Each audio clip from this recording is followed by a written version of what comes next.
بہت سے لوگ جب گناہوں بھری زندگی گزار چکے ہوتے ہیں تو انہیں اللہ کی طرف واپس آنا مشکل لگتا ہے اور شیطان انہیں دھوکہ دیتا ہے، اور کبھی کبھی ہم اپنی نادانی کی وجہ سے اس کے جال میں پھنس جاتے ہیں۔ ابتدا میں وہ ہمیں گناہوں کی طرف راغب کرتا ہے تاکہ ہم ایک کے بعد دوسرا گناہ کرتے چلے جائیں۔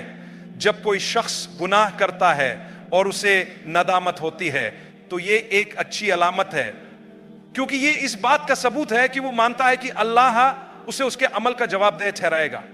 مگر پھر ایک وقت ایسا آتا ہے جب انسان بار بار وہی گناہ کرتا ہے اور رفتہ رفتہ اسے اس پر پچھتاوا محسوس ہونا بھی ختم ہو جاتا ہے، وہ اسے معمولی سمجھنے لگتا ہے۔ یہی وجہ ہے کہ جب کوئی شخص چھوٹے گناہ مسلسل کرتا ہے تو وہ بڑے گناہ میں تبدیل ہو جاتے ہیں۔ شیطان انسان کو ان گناہوں میں مبتلا کر کے اللہ سے دور کر دیتا ہے، لیکن اللہ کی رحمت یہ ہے کہ وہ ہمیں مختلف طریقوں سے یاد دلاتا رہتا ہے، کبھی بیماری کے ذریعے، کبھی مشکل حالات کے ذریعے، کبھی پیسوں کی کمی سے، اور کبھی دوسروں کے ساتھ ہونے والے مسائل سے۔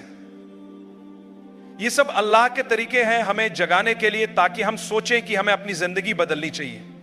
یہ اللہ کی رحمت ہے کہ وہ اپنے بندوں کو یاد دلاتا ہے، لیکن جب انسان اللہ کی طرف پلٹنے کی کوشش کرتا ہے تو شیطان اسے وسوسہ ڈالتا ہے کہ تم بہت برے ہو، تم نے بہت گناہ کیے ہیں، اللہ تمہیں معاف نہیں کرے گا۔ وہ ہمیں مایوس کرنے کی کوشش کرتا ہے، وہ کہتا ہے تم نے زنا کیا، جوا کھیلا، نشہ کیا، تم سے بڑے بڑے گناہ ہوئے ہیں، تمہارے لیے کوئی امید نہیں۔ لیکن اللہ سورہ زمر میں فرماتا ہے اللہ کی رحمت سے کبھی مایوس نہ ہو، وہ تمہارے سارے گناہ معاف کر دے گا، وہ بہت مہربان اور بخشنے والا ہے۔ یہ اللہ کی جانب سے ہم سب کے لیے پیغام ہے کہ جتنا بھی کوئی شخص سے بھٹک جائے وہ واپس آ سکتا ہے۔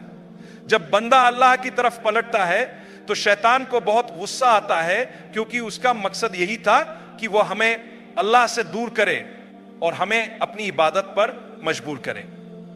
جب ہم توبہ کرنے لگتے ہیں تو شیطان مزید وسوسے ڈالتا ہے کہ تمہاری توبہ قبول نہیں ہوگی، اللہ تمہیں معاف نہیں کرے گا۔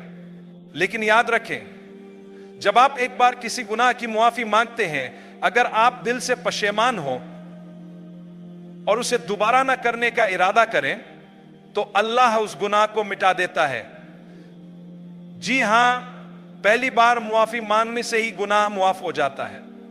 آدم علیہ السلام اور حضرت حوا نے جب درخت کا پھل کھایا جو اللہ نے منع کیا تھا تو انہوں نے فوراً اللہ سے دعا کی، اے اللہ، ہم نے غلطی کی، ہمیں معاف کر دے ورنہ ہم نقصان اٹھائیں گے۔ تو اللہ نے انہیں فوراً معاف کر دیا اور فرمایا میں نے تمہیں معاف کر دیا۔ یہی سبق ہمیں سمجھنا چاہیے، جب بھی ہم سے کوئی غلطی ہو ہمیں فوراً اللہ سے معافی مانگنی چاہیے۔ ہم انسان ہیں، ہماری فطرت میں کمزوری ہے، لیکن یاد رکھیں ہماری غلطیاں ہمیں اللہ کی رحمت سے دور نہ کریں۔ کبھی اپنے ماضی کو اپنے اوپر اس قدر سوار نہ کریں کہ وہ آپ کو اللہ سے تعلق کا قائم کرنے سے روک دے۔ اللہ سب سے زیادہ رحم کرنے والا، سب سے زیادہ مہربان اور سب سے زیادہ معاف کرنے والا ہے۔ اللہ کی رحمت ہر چیز سے بڑھ کر ہے، وہ آپ سے اس سے بھی زیادہ محبت کرتا ہے جتنی آپ کی ماں آپ سے کرتی ہے، وہ تم پر تمہاری ماں سے زیادہ شفقت رکھتا ہے۔ ہم بار بار توبہ کرتے ہیں، بار بار معافی مانگتے ہیں، یہ اس لیے نہیں کہ ہم شک میں ہیں کہ اللہ نے معاف کیا یا نہیں، ہمیں یقین ہونا چاہیے کہ اللہ نے معاف کر دیا ہے۔ یقین رکھیں، مسکرائیں اور آگے بڑھیں۔ ہم بار بار معافی مانگتے ہیں تاکہ اللہ سے تعلق مضبوط ہو۔ یہ بالکل ایسے ہے جیسے آپ کسی سے محبت کرتے ہیں اور اگر آپ نے انہیں تکلیف دی ہو تو آپ بار بار معافی مانگتے ہیں، حالانکہ وہ آپ کو پہلے ہی معاف کر چکے ہوتے ہیں۔ یہ احساس دکھاتا ہے کہ آپ کا اس شخص سے مضبوط تعلق ہے۔ اسی طرح جب ہم اللہ سے بار بار معافی مانگتے ہیں، یہ ہمارے دل کی سچائی اور پچھتاوے کو ظاہر کرتا ہے۔ کچھ گناہ ایسے ہوتے ہیں جن کا ہمیں علم بھی نہیں ہوتا، وہ خود بخود نیک اعمال سے معاف ہو جاتے ہیں۔ قرآن کہتا ہے کہ نیکیاں چھوٹے گناہوں کو مٹا دیتی ہیں، لیکن بڑے گناہوں کے بارے میں کیا؟ اگر کوئی شخص نشہ، برے کام، गुनाह वाली जिंदगी में था और फिर अल्लाह की खातिर सब छोड़ दिया। तो अल्लाह फरमाता है कि न सिर्फ वो गुनाह माफ होंगे बल्कि मैं तुम्हारे आमाल नामे में उन बुरे आमाल को नेकियों में बदल दूंगा, क्योंकि तुमने ये सब मेरी मोहब्बत में छोड़ा है। तो क्या आप चाहते हैं कि आपके बुरे अमाल नेकियों में बदल दिए जाए? शर्त यह है कि तौबा के बाद आप वाकई अपनी जिंदगी और अपने तरीके बदल लें और नेक अमाल करें, तब अल्लाह आपके पिछले गुनाहों को लेकर उन्हें नेकियों में बदल देगा। जब आप कोई गुनाह करते हैं तो अल्लाह आपको आपकी तौबा के मुताबिक जांचता है, न कि आपके गुनाह के मुताबिक। अगर आपने सच्ची तौबा कर ली तो आपके लिए खुशखबरी है, अगर नहीं की तो बुरी खबर है। इसलिए अल्लाह से मगफिरत तलब करें और बार बार तलब करें और उसकी रहमत से उम्मीद रखें। आप इंसान हैं, अपने ऊपर ज्यादा सख्ती मत करें। कभी ये मत सोचे कि अल्लाह रहम नहीं करेगा, क्योंकि ये सोचना खुद असल गुनाह से भी बड़ा गुनाह है।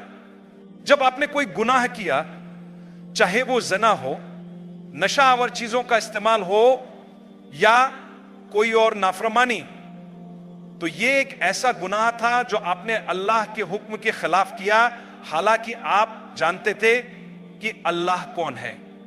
लेकिन अगर अब आप अल्लाह की रहमत पर शक कर रहे हैं तो इसका मतलब है कि आप अल्लाह पर ही शक कर रहे हैं।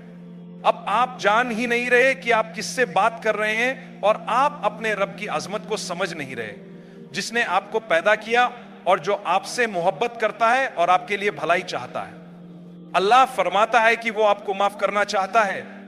यही वजह है कि उसने इंसान को जमीन पर भेजा। एक तरफ फरिश्ते हैं जो कभी गुनाह नहीं करते क्योंकि उनमें गुनाह करने की सलाहियत ही नहीं, और दूसरी तरफ शैतान है जो गुनाह करने के बाद माफी नहीं मांगता बल्कि सरकशी करता है। एक तरफ शैतान है, दूसरी तरफ फरिश्ते, और हम इंसान इनके दरमियान हैं। हम इंसानी कमजोरी की वजह से गुनाह करते हैं, लेकिन हम अल्लाह की तरफ पलट आते हैं। और हम कितनी बार अल्लाह की तरफ पलट सकते हैं? हर दिन हमसे किसी भी वक्त गुनाह हो सकता है। शैतान हमें फंसाने की कोशिश कर सकता है, लेकिन असल खूबसूरती यह है कि अगर कोई 70 साल तक शैतान की पैरवी करता रहे और फिर एक दिन नदामत के साथ आंसू बहाकर तौबा करे, तो वह 70 साल के गुनाह मिटा दिए जाते हैं। तो चाहे आपने कुछ भी किया हो और जितनी भी देर तक आपने अल्लाह से दूर रहकर जिंदगी गुजारी हो, एक सच्ची तौबा आपको सीधे रास्ते पर वापस ले आती है और आपका अल्लाह के साथ एक खूबसूरत ताल्लुक बन जाता है। अल्लाह आपको आपकी तौबा की बुनियाद पर परखता है, आपके गुनाह की बुनियाद पर नहीं, लेकिन इंसान आपको आपके गुनाह की बुनियाद पर परखता है। यही वजह है कि लोग अक्सर हमें कमतर समझते हैं और हमारी माजी की गलतियों को याद करते हैं। वो ये सोचते हैं कि हमने अपनी जिंदगी को बेहतर नहीं बनाया और हमें मुनाफिक समझते हैं। बदकिस्मती से ये एक ऐसी हकीकत है जिसका हमें सामना करना पड़ सकता है। लेकिन याद रखें, अल्लाह के साथ आपका रिश्ता मुनफरिद और खास है। ये अल्लाह की तरफ से हमारे लिए एक नेमत है। आप इन्हीं तानों की वजह से अल्लाह से और माफी मांगते हैं। हमें अपने गुनाहों का इकरार किसी इंसान के सामने करने की जरूरत नहीं। याद रखें, जब हम इंसानों के सामने अपने गुनाहों का इकरार करते हैं तो हम उस पर पछताते हैं, क्योंकि वो हमें कभी हकीकी मनों में माफ नहीं करते। सिर्फ अल्लाह ही है जो सच्चाई के साथ माफ करता है। जो लोग गुनाहों से भरी जिंदगी गुजारने के बाद अल्लाह की तरफ लौटते हैं, वो एक जबरदस्त तब्दीली के साथ लौटते हैं और अल्लाह के साथ उनका ताल्लुक पहले से ज्यादा मजबूत हो जाता है। लेकिन वो लोग जो हमेशा मुस्लिम रहे या हमेशा इताअत में रहे, वो कभी कभार नहीं जान पाते कि तौबा के उन लम्हों की कितनी कदर है कि जब आप अल्लाह की तरफ रुजू करते हैं और खुद को बिल्कुल साफ महसूस करते हैं। जब आप अल्लाह की तरफ लौटते हैं तो आप अपने अंदर से पाकीज़गी महसूस करते हैं। जब आप अल्लाह के सामने रोकर दुआ करते हैं तो आपको अच्छा क्यों लगता है? क्योंकि आपके गुनाह आपके आंसुओं के जरिए धुल जाते हैं। इसीलिए हदीस में आया है कि जो शख्स तन्हाई में अल्लाह को याद करता है और उसकी आंखों में आंसू भर आते हैं, वो कयामत के दिन अल्लाह की खासाई का मुस्तहिक है। आंख से आंसू बहना तो दूर की बात है, अगर सिर्फ आंख भर आए और आंसू न बहे तो भी ये काफी है। सोचें कि वो लोग जो इस्लाम से पहले शिर्क में मुब्तिला थे, वो सबसे बड़े गुनाह में मुब्तिला थे, जिसके बारे में अल्लाह फरमाता है कि अगर तुम इस हालत में मर गए तो मैं इसे माफ नहीं करूंगा। लेकिन जो कोई भी तौबा करता है, अल्लाह उसके तमाम गुनाहों को माफ कर देता है। इस्लाम कबूल करने से पहले सहाबा किराम भी शिर्क में मुब्तला थे, लेकिन जब उन्होंने इस्लाम कबूल किया तो हदीस में आया है कि जब कोई इस्लाम कबूल करता है और शहादत देता है तो उसके तमाम बुरे अमाल मिटा दिए जाते हैं, बिल्कुल साफ और खूबसूरत अंदाज में। जब आप अल्लाह से माफी मांगते हैं तो आपके गुनाह ऐसे मिट जाते हैं जैसे कभी हुए ही ना हो। जैसे जब आप हज के लिए जाते हैं और अल्लाह आपका हज कबूल फरमा लेता है तो आपके गुनाह मिटा दिए जाते हैं। अब अपनी जिंदगी बदलें और यकीनी बनाएं कि आपकी जिंदगी खुशियों और मुस्कुराहटों से भरी हो। याद रखें, आप एक इंसान हैं, आपसे गलती हो सकती है, आपसे गुनाह हो सकता है। हम में से कोई भी यह दावा नहीं कर सकता कि उसने कभी कोई गुनाह नहीं किया, कभी कोई गलती नहीं की या कभी कुछ गलत नहीं किया, क्योंकि शैतान हमेशा हमारे आसपास रहता है और हमें अल्लाह से दूर करने की कोशिश करता है।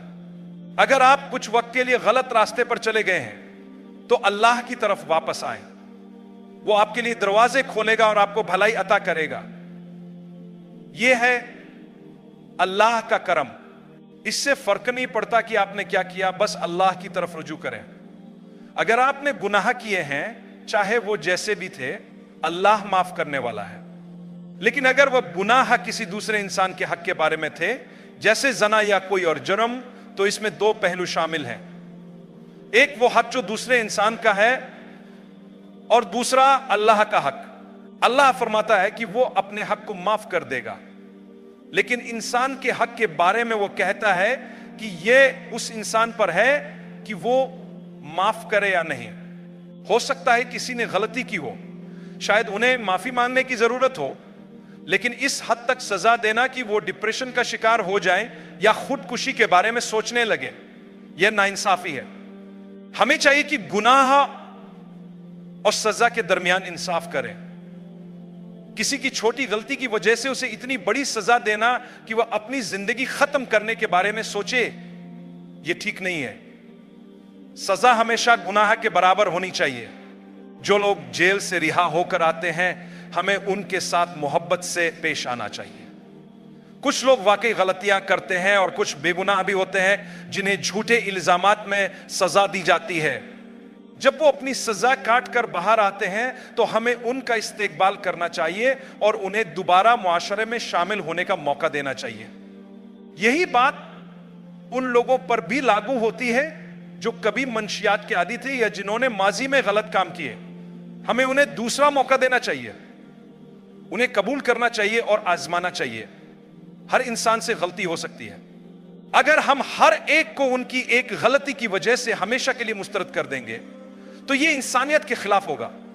सोचो, वो आपके बहन भाई, शरीकी हयात, बच्चे या वालिदैन भी हो सकते थे। वो भी किसी के प्यारे हैं, वो भी इंसान हैं। हम उनको एक गलती की बुनियाद पर इतना शदीद अजाब क्यों दें कि उनकी जिंदगी बर्बाद हो जाए। मैंने ऐसे लोग देखे हैं जिन्होंने शादी से पहले कुछ गलत किया और इस वजह से उनकी शादी खत्म हो गई या वो अलग हो गए, लेकिन वो शख्स शर्मिंदा है और अल्लाह से माफी मांग रहा है। अल्लाह जरूर मुआफ फरमाएगा। हम उसके गुनाह को हमेशा के लिए ताना क्यों बनाते हैं? हकीकत यह है कि बहुत से लोग ऐसे भी हैं जो बार बार ये गुनाह करते हैं लेकिन कभी बेनकाब नहीं होते। जब अल्लाह किसी को बेनकाब करता है तो कभी कभार इसकी वजह ही होती है कि अल्लाह उससे मोहब्बत करता है और चाहता है कि वो बुराई छोड़ दे। अल्लाह की कसम, आजकल शैतान के जाल बहुत मजबूत हैं।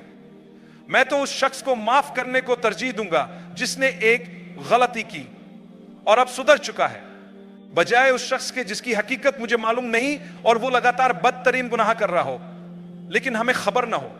अपने माजी को अपने ऊपर सवार ना करें और दूसरों के माजी को भी उनके खिलाफ ना इस्तेमाल करें। अगर कोई अपनी जिंदगी बदल चुका है तो उसे गले लगाएं। میں نے ایسے لوگوں کو دیکھا ہے جن کی غلط تصویریں اور ویڈیو انٹرنیٹ پر آ گئیں اور وہ ڈپریشن کا شکار ہو گئے. کیا ان کے لیے امید باقی ہے؟ جی ہاں. اللہ کی رحمت سے کبھی مایوس نہ ہو, اللہ سے معافی مانگے اور اپنی زندگی سنوارنے کی کوشش کریں. لوگ معاف نہیں کرتے لیکن اللہ معاف کر دیتا ہے. لوگوں کی باتیں آپ کو نیچے نہ گرائیں. میں آپ سے گزارش کرتا ہوں کہ بہت گہرائی سے سوچیں. جتنا ہم متاثرین کی حمایت کرنا چاہتے ہیں, ہمیں یہ سمجھنا ہوگا کہ گناہگار بھی ایک انسان ہے. ہم ضرور اسے سزا دیں گے, اگر ضرورت پڑی ہے اس کی سزا کا مطالبہ کریں گے, لیکن صرف اتنی ہی جتنی اس کے جرم کے مطابق ہو. اس سے آگے نہ جائیں کیونکہ یہ الٹا جرم بن جاتا ہے. اگر آپ کسی کو اس کے جرم سے زیادہ سزا دینا چاہتے ہیں تو یہ انتقام ہے. کون جانتا ہے کہ قیامت کے دن اللہ تعالیٰ آپ سے سوال کرے کہ آپ نے اس شخص کو اتنی سخت سزا کیوں دی کہ وہ زندگی سے ہار گیا یا اس کی پوری زندگی برباد ہو گئی. ہو سکتا ہے وہ شخص توبہ کر کے جنت میں چلا جائے اور آپ کو اللہ کے سامنے اس ظلم کا جواب دینا مشکل ہو جائے. ہمیں انصاف اور توازن قائم کرنا ہوگا. آج کے دور میں کچھ لوگ جو غلطی کر بیٹھتے ہیں, لیکن کبھی کبھار وہ بہت اچھے انسان ہوتے ہیں, لیکن ان کو اتنی بری طرح سزا دی جاتی ہے کہ ان کی ساری اچھائیاں ضائع ہو جاتی ہیں. کیا یہ انصاف ہے؟ جب اللہ تعالیٰ قیامت کے دن ہمارے اعمال کو تولے گا, اگر نیکیاں زیادہ ہوئیں تو ہمیں جنت ملے گی, اور اگر برائیاں زیادہ ہوئیں تو سزا ملے گی. لیکن کبھی کبھی دنیا میں ہم انسان کسی کی ایک غلطی کی بنیاد پر ان کی پوری زندگی برباد کر دیتے ہیں, حالانکہ ان کی بہت سی اچھائیاں بھی ہوتی ہیں. میرے بھائیوں اور بہنوں, میں امید کرتا ہوں کہ ہم اس معاملے میں توازن قائم کر سکیں. یہ بیان اس حوالے سے تھا کہ اپنے ماضی کو اپنے حال پر غالب نہ آنے دیں اور دوسروں کے ماضی کی وجہ سے انہیں پریشان نہ کریں. یاد رکھیں, انصاف کا مطالبہ ہمیشہ اتنی حد تک کریں جتنا حق بنتا ہے, نہ کہ اس سے زیادہ. ساتھ ہی اللہ تعالیٰ فرماتے ہیں کہ اگر متاثر شخص معاف کر دے تو یہ بہت قابل تعریف بات ہے, لیکن شرط یہ ہے کہ ظالم اپنے جرم پر نادم ہو اور یہ یقین ہو کہ وہ دوبارہ ایسا نہیں کرے گا. یاد رکھیں, اگر آپ نے اپنی غلطی کی سزا دنیا میں بھگت لی اور اللہ سے معافی مانگ لی تو آپ جنت میں داخل ہو سکتے ہیں. اللہ تعالیٰ آپ کی کوششوں اور ندامت کو جانتا ہے اور معاف کرنے والا ہے. قیامت کے دن ہم حیران ہوں گے کہ جنہیں ہم گنہگار سمجھتے تھے وہ بے گناہ نکلیں گے, اور جنہیں ہم معصوم سمجھتے تھے وہ مجرم نکلیں گے. اسی لیے ہمیں کسی پر الزام لگانے اور سزا دینے میں ہمیشہ انصاف اور احتیاط سے کام لینا چاہیے. میری دعا ہے کہ جو بھی غلطی کر بیٹھا ہے وہ اللہ کی طرف رجوع کرے اور مایوس نہ ہو. اللہ تعالیٰ ہر گناہ معاف کر سکتا ہے. آپ بالکل پاک صاف ہو سکتے ہیں اور آپ کی نیکیاں کبھی ضائع نہیں ہوں گی. اگر آپ نے کسی کا حق مارا ہے تو اس شخص سے معافی مانگے تاکہ آپ کی آخرت بھی صاف ہو جائے. اللہ ہمیں صحیح بات سمجھنے اور انصاف سے کام لینے کی توفیق عطا فرمائے. آمین.